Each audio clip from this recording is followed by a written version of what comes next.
हाँ तो भाई क्लास 12th में आ गए हो और मई का महीना आ गया है और अभी तक पढ़ाई स्टार्ट नहीं की है, तो आपने लगभग मार्च अप्रैल ये दोनों महीने बिल्कुल वेस्ट कर दिए हैं।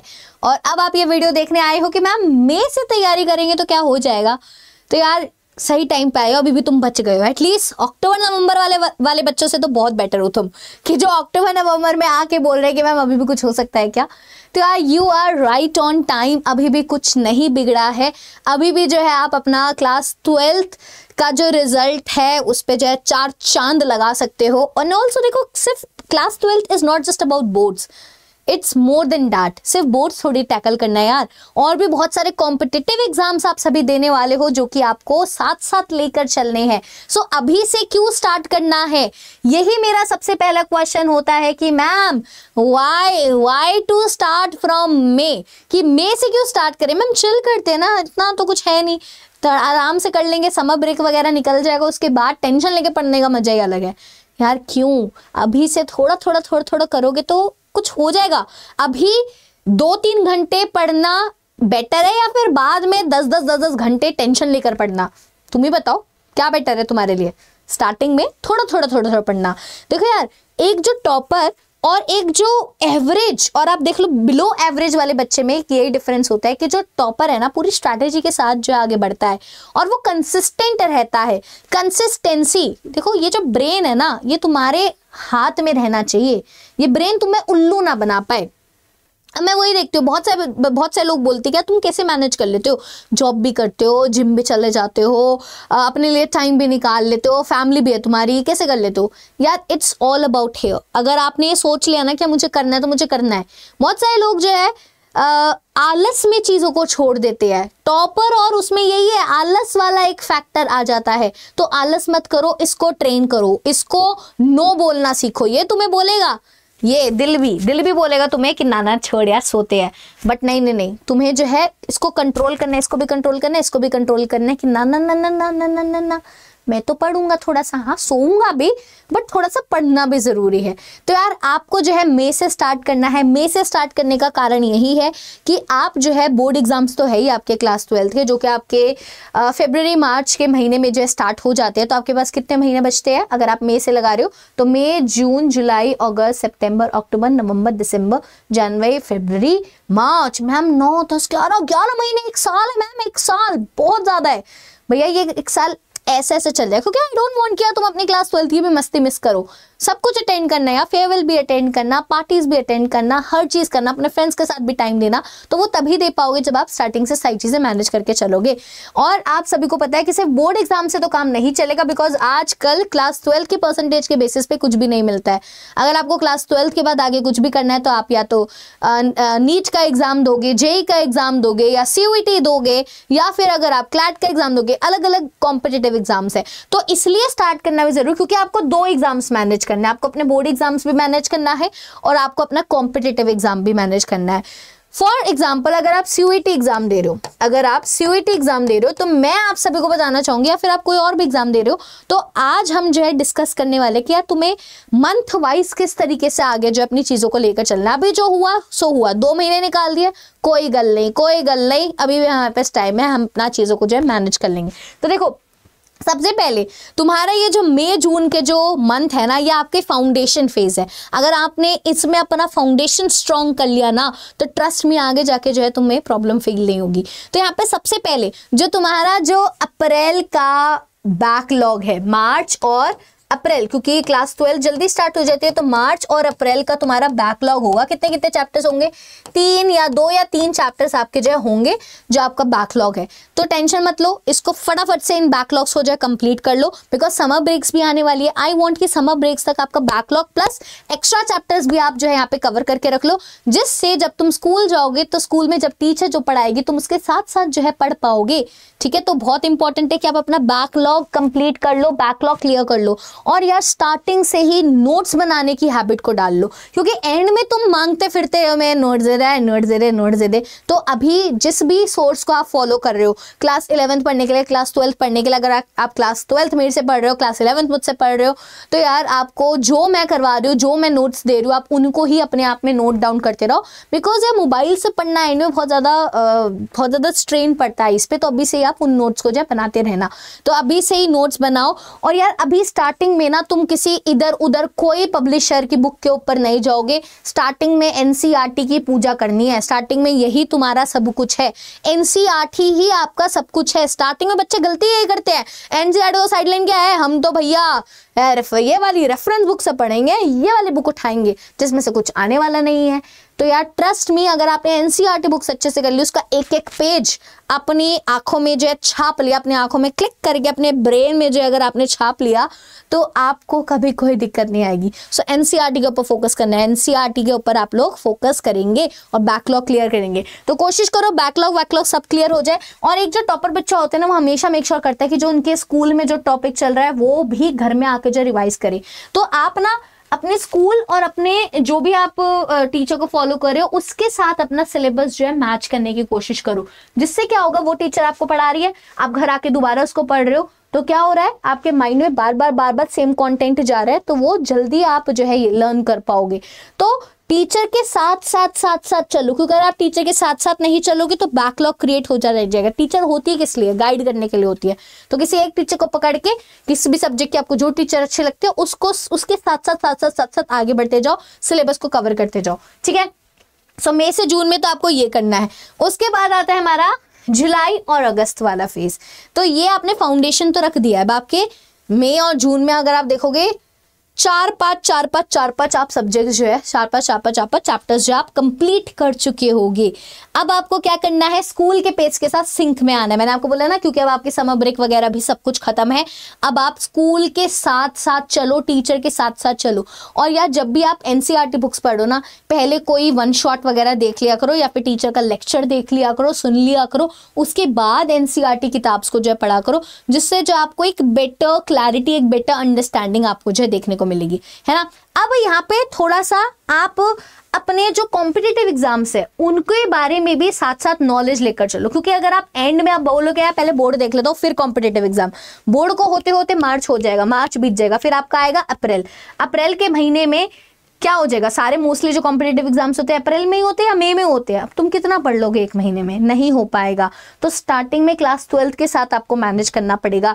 तो अगर आप सीयूईटी ले रहे हो तो सीयूईटी में जो है लैंग्वेज आती है, जीएटी आता है, डोमेन्स आता है, वो डिपेंड करता है आप कौन कौन से डोमेन, क्या जीएटी ले रहे हो, इंग्लिश ले रहे हो। अगर आप जीएटी ले रहे हो, इंग्लिश लैंग्वेज ले रहे हो, तो अभी से वोकैबुलरी के ऊपर काम करना स्टार्ट करो, अपने कॉम्प्रिहेंशन स्किल्स के ऊपर, अपनी जो है ग्रामर के ऊपर काम करना स्टार्ट करो। बिकॉज इंग्लिश और जीएटी ये दो ऐसे सब्जेक्ट है। चलो डोमेन में एक बार को मानती हूँ, आप क्लास 12th करो तो सिलेबस ऑलमोस्ट सिमिलर रहता है, तो आपका हो जाएगा। बट इंग्लिश और जीएटी को लेकर बच्चे परेशान हो जाते हैं, क्योंकि जीएटी में आपके आते करंट अफेयर्स, आपकी रीजनिंग, क्वांट्स, ये सब तो आप नहीं पढ़ रहे हो क्लास 12th में। तो आपको अभी से अगर आप थोड़ा टाइम दोगे तो आपको एंड में जाके रोना नहीं पड़ेगा, क्योंकि सीयूईटी में ये भी पूछा जाता है ना। तो अगर आपको सीयूईटी के बारे में और नॉलेज चाहिए तो वो भी वीडियोस हम बहुत जल्द लेकर आते रहेंगे कि सीयूईटी का एग्जाम क्या है, कैसे करना है, कौन किन बच्चों को किस तरीके से जो प्रिपरेशन करनी है, तो वो वाली वीडियोस भी मैं लेकर आते रहूंगी, टेंशन मत लो। तो अब आपका जुलाई और अगस्त तक आते ना, अगस्त मंथ के एंड तक आपको कोशिश करना है कि आपका टारगेट रहे कि मेरे को 80% सिलेबस जो है बोर्ड एग्जाम्स का खत्म कर लेना है। बाबू लोग मैं 80% जान निकल गई यार।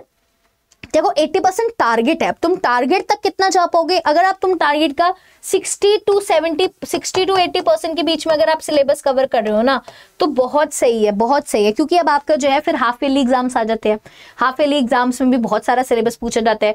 फिर क्या होता है ना, बच्चे अक्सर क्या करते हैं कि पहले के चैप्टर्स तो इतनी बार पढ़ लेते हैं और लास्ट में कुछ चैप्टर्स ऐसे बच जाते हैं कि वो उनको एंड तक क्लियर ही नहीं होते, कि स्टार्टिंग तो सही है मैम, एंड के चैप्टर्स नहीं आते और एंड के चैप्टर्स में हमेशा रोते रहते हैं। I don't want that. आप स्टार्टिंग से ही सब चैप्टर्स के नोट्स तैयार कर लो, एक बार निकाल लो अपनी नजरों से, ठीक है। एक बार 80% ऑफ द सिलेबस अपना कवर कर लो, है ना। और फिर अब आप क्या करो, थोड़े थोड़े डिस्क्रिप्शन क्वेश्चंस भी देखना स्टार्ट करो और एमसीक्यूज भी देखना स्टार्ट करो। डिस्क्रिप्टिव क्वेश्चन देखोगे कि एग्जाम में किस तरीके से, आप कोई क्वेश्चन बैंक ले लेना जो आपका आता है प्रीवियस ईयर क्वेश्चन जो आए हो आपके बोर्ड में, वो उनको भी देख नजरों के सामने से निकालना स्टार्ट करो, जिससे जब तुम चैप्टर पढ़ोगे तो तुम्हें आइडिया भी होता रहेगा कि कौन कौन से इंपॉर्टेंट टॉपिक्स है। ऑल्सो आप सीयूटी की तैयारी करो तो एमसीक्यूज भी थोड़े थोड़े, क्योंकि एमसीक्यूज आपके board exams, normal board exams में भी आते हैं, तो एमसीक्यूज तो करने ही है, चाहे वो सीयूटी के लिए करो चाहे तुम अपने बोर्ड एग्जाम्स के लिए करो, बिकॉज एमसीक्यूज तो आने ही आने। तो धीरे धीरे थोड़ा थोड़ा लगाना स्टार्ट करो, इससे आपको ये भी पता चल जाएगा कि मेरे को चीजें समझ आ रही है या नहीं, एक आपको आइडिया भी मिलता चला जाएगा, है ना। हाँ, अब अगर हम आगे बात करें, फिर आता है आपका महीना सितंबर अक्टूबर का महीना। तो मैम सितंबर अक्टूबर के महीने में क्या हो जाना चाहिए, तो ये आपका जो है कंप्लीशन राउंड है। यहाँ पे आप कोशिश करो जो थोड़ा बहुत सिलेबस भी बचा है अक्टूबर के एंड तक, क्योंकि फिर बचा ही नहीं ना टाइम। नवंबर दिसंबर में भैया हर एक की शादी आ जाती है, कुछ घर में फंक्शंस आ जाते हैं, आपके फेयरवेल की तैयारियां होने लग जाती है, बहुत सारी चीजें आ जाती है एकदम से यार, ठंड आ जाती है, पढ़ने का मन नहीं करता, तो बहुत सारी चीजें आपके नवंबर दिसंबर में आने लग जाती है। सो आई वांट कि आप अक्टूबर तक अपना पूरा सिलेबस एक बार, मैं ये नहीं कह रही बिल्कुल परफेक्शन से, बट जितना हो सके अपने नोट्स वोट्स जो है अपने अक्टूबर तक जो है आप कंप्लीट कर लीजिए, है ना। Focus on 1 round of syllabus completion. अपनी मिस्टेक नोटबुक भी एक साथ में बनाइए, है ना। आपके एक नोट्स बुक तो है ही जिसमें आप नोट्स करें, एक मिस्टेक नोटबुक जी आप मोस्टली क्या मिस्टेक्स करते हो, क्योंकि अभी आपके साइमल्टेनियसली आपके जो स्कूल्स है वहाँ पे भी टेस्ट वगैरह चल रहे होंगे, और आपके जो भी कोचिंग वगैरह आप कर रहे हो वहाँ पे भी आपके चल रहे होंगे, तो आप मिस्टेक नोटबुक जरूर बनाएगा कि मैं कहाँ पे मेरी कमियां हैं, जिससे जब तुम अपनी कमियों को बार बार देखोगे तो फिर उसके ऊपर वर्क करोगे। और सीयूईटी में अब से जो है जीएटी जीके करंट अफेयर्स पे भी फोकस करना स्टार्ट कर दो यार सितंबर अक्टूबर से, क्योंकि सितंबर महीने से ही जो है करंट अफेयर्स होते हैं ना, सितंबर अक्टूबर नवंबर दिसंबर जनवरी फरवरी, ये 6-7 महीने के करंट अफेयर्स भी आते हैं, तो सितंबर से करंट अफेयर्स के ऊपर फोकस कर सकते हो आप, अगर आप जीएटी का पेपर देने वाले हो, अगर मैं सीयूईटी की बात करूं, ठीक है। यहीं पर अगर हम बात करें नवंबर और दिसंबर में, तो नवंबर दिसंबर में तो यार बोर्ड का मोड ऑन हो जाता है, अब जो है धीरे धीरे धड़कने धीरे धीरे बढ़ने लग जाती है। बहुत से बच्चों के स्कूल में जो है प्री बोर्ड होने लग जाते हैं, प्री बोर्ड 1 प्री बोर्ड 2। तो अब आप कोशिश करो, अब आपका सिलेबस कंप्लीट हो चुका है, अब ज्यादा से ज्यादा रिवीजन करो, और अब आप आंसर राइटिंग के ऊपर भी काम करो, बिकॉज बोर्ड का एग्जाम जो है थियोरेटिकल है, आपको जो है करना पड़ेगा, आपको जो लिखने पड़ेंगे आंसर्स, तो answer writing, hand writing, presentation speed, सबके ऊपर काम करो। एमसीक्यूज तो करते ही रहो, बिकॉज बोर्ड एग्जाम्स में भी आएंगे, सीयूईटी में भी आएंगे, और अपने जो है नोट्स को रिवाइज करते रहो, एड ऑन करते जाओ और उन नोट से रिवीजन करते जाओ। ये अब आपको जो है नवंबर दिसंबर में अब आप धीरे धीरे एग्जाम्स के काफी ज्यादा करीब आ गए हो, है ना। और अब आप चिल हो, बिकॉज आपने ऑलरेडी सारा सिलेबस कर रखा है, now you are just in your revision mode, और रिवीजन मोड में इतनी टेंशन नहीं होती है। अगर आपने कोई चीज ऑलरेडी पढ़ी हुई है तो उसको रिवाइज करने में ज्यादा टाइम थोड़ी लगता है, और वैसे भी आपने ऑलरेडी कुछ एग्जाम्स दिए हुए होंगे तो उसमें भी वो चैप्टर्स कुछ तो पहले से रिवाइज हुए हैं, तो हमारे पास इतना टाइम हमें लगने नहीं वाला है। वही पर उसके बाद आता है जनवरी फरवरी, प्री मोड्स और फाइनल टच सब हम ऐड ऑन करेंगे, तो इस टाइम पीरियड में ज्यादा से ज्यादा रिवीजन। देखो यार एंड में जितने ज्यादा आप रिवीजन लगाओगे, जितने ज्यादा सैंपल पेपर सॉल्व करेंगे, जितने ज्यादा mock test mock boards pre boards दोगे, तो आपका बढ़िया हो जाएगा। लास्ट 5 ईयर पेपर्स तो देख कर ही जाना है, लास्ट 5 ईयर्स पेपर बिना छोड़े बिना देखे जाना ही नहीं है आपको। अब आपको जो है स्मार्टली स्टडी करना है, आपको लंबे आवर्स तक नहीं स्टडी करना है, जो कि बच्चे गलती करते हैं। एंड में इतना पढ़ते, स्टार्टिंग से ही पढ़ लिया होता है तो एंड में इतना लगना ही नहीं पड़ता। एंड में तुम चिल कर रहे होते, हर चीज कर रहे होते, अपनी लाइफ रुक नहीं जाती, क्योंकि यार एंड में जाके ना फिर लाइफ बोरिंग होने लग जाती है, क्योंकि तुम्हें कॉन्टिन्यूसली तुम दिसंबर से लेकर मार्च अप्रैल मई जून तक जो है फिर पढ़ते ही रहते हो। तो क्योंकि अगर आपने पहले से पढ़ी हुई होती है तो एंड में इतना प्रेशर नहीं आता, और तुम थोड़े चिल रहते कि नहीं यार ठीक है, लाइफ में और भी सारी चीजें चल रही है, सिर्फ ये नहीं है। क्योंकि अब आपके आगे जाके फिर कॉम्पिटिटिव एग्जाम्स भी बहुत ज्यादा आने लग जाते हैं, तो आपका फोकस वहां पे भी जाता है। तो अगर आप अपने बोर्ड्स पे ही अटके रह जाओगे तो कॉम्पिटिटिव एग्जाम के ऊपर कैसे फोकस बिठाओगे, तो हर चीज मैनेज करनी है, तो आपको जो है यहाँ पे कंसिस्टेंसी मेंटेन करके रखनी है। सो फाइनली मार्च अप्रैल में क्या आ जाता है, आपकी बोर्ड्स आ जाते हैं, बोर्ड्स के ऊपर पूरी प्रायोरिटी दो, क्योंकि बोर्ड्स में अच्छा परफॉर्म करोगे तो कॉम्पिटिटिव एग्जाम में भी कर पाओगे, क्योंकि कहीं ना कहीं कॉम्पिटिटिव एग्जाम में भी एनसीईआरटीज ही पूछी जाती है। फिर जब बोर्ड्स कंप्लीट हो जाएंगे उसके बाद आपका अप्रैल से पूरा सीयूईटी के ऊपर फोकस हो जाता है, और सीयूईटी में तो आपको जितने ज्यादा क्वेश्चंस लगाओगे, जितने ज्यादा मॉक दोगे, उतना ज्यादा बेहतर आपके लिए रहता है ना।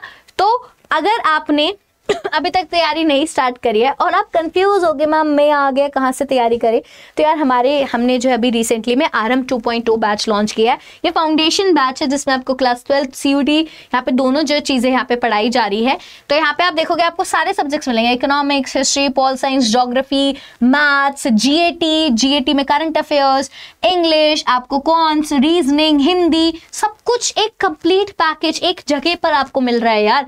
और ये महापैक तो बेस्ट ही होता है मैं तो महापैक सबको सजेस्ट करती हूँ कि एक बार लो पंगा खत्म, उसके बाद आप जो है मई जून तक हमारे बच्चे बन के रहोगे, आपको कहीं और जाना ही नहीं है। जितने भी बैचेस आएंगे सब ऐड ऑन होते चले जाते हैं, मॉक टेस्ट क्या, सारे नए batches, unlimited practice question, mentorship sessions, validity आपको मिल जाती है बहुत तगड़ी। तो आपको अगर इन बैच को लेना है तो आपको यहाँ पे ना कोड यूज करना पड़ेगा जिससे ना प्राइस कम हो जाता है। तो मैं एक बार बता देती हूँ कि आप क्योंकि आप नए स्टूडेंट्स हो कि आपको कहाँ से जाके इन बैचेस को लेना है।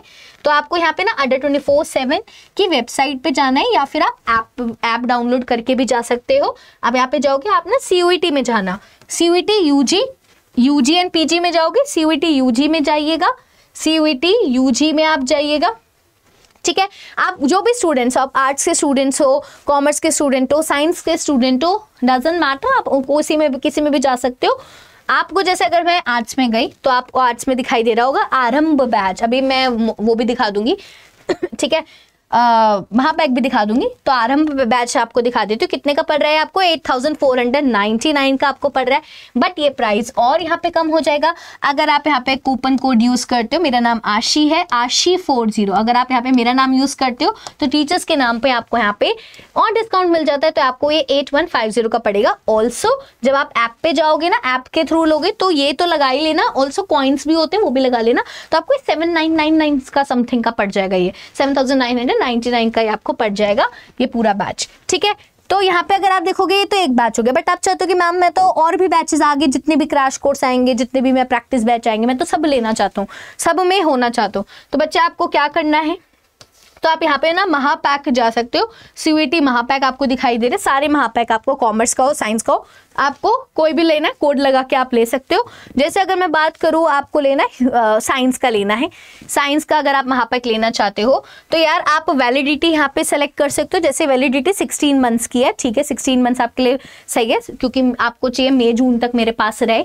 तो यहाँ पे आप क्या करोगे, बाय नाउ पे जाओगे, 14,999 का आपको दिखा रहे हैं, बट ये और प्राइस जो आपका यहाँ पे कम हो जाएगा। अगर आप यहाँ पे आशी40 यहाँ पे आप यूज करते हो तो आपका 14,300। जब आप बोलोगे मैम इतना प्राइस क्यों है, बच्चे इतना प्राइस नहीं है, इसमें आपको बताऊं जितने भी बैच आएंगे पूरे साल सब मिलेगा। बुक्स मतलब आपको यहाँ पे बुक्स वाला भी है महापैक, मैं बुक्स वाला भी मैं दिखा दूंगी, विदाउट बुक्स वाला भी है, तो वो आपको सारी चीजें मिलेंगी यार, सारी चीजें, चाहे जितने भी बैच आएंगे, और बहुत सारे बैचेस आते हैं। तो इसमें क्या रहता है, पूरे साल आप हमारे साथ कनेक्टेड रहते हो, हर बैच में आप आ सकते हो। तो ये बुक्स वाला ही है, और ये बुक्स वाला बैच है तो थोड़ा और महंगा है, 14,382 का है। विदाउट बुक्स वाला भी आप यहाँ पे देख सकते हैं, बुक्स वाला था तो क्योंकि देख रहे हो ना, with printed books. Without books वाला भी अगर आप देखोगे, व्यू ऑल पे चले जाओगे तो आपको दिखाई दे रहा है ये रहा विदाउट बुक्स वाले, ठीक है। तो विदाउट बुक्स वाले लेट्स से कॉमर्स का करते हैं हम सेलेक्ट, तो विदाउट बुक्स आपको ये कितने का मिल रहा है, कम का मिलेगा बिकॉज विदाउट बुक्स है। तो आप आशी40 यहाँ पे भी लगाओगे तो आपको ये 10,546 का पड़ रहा है।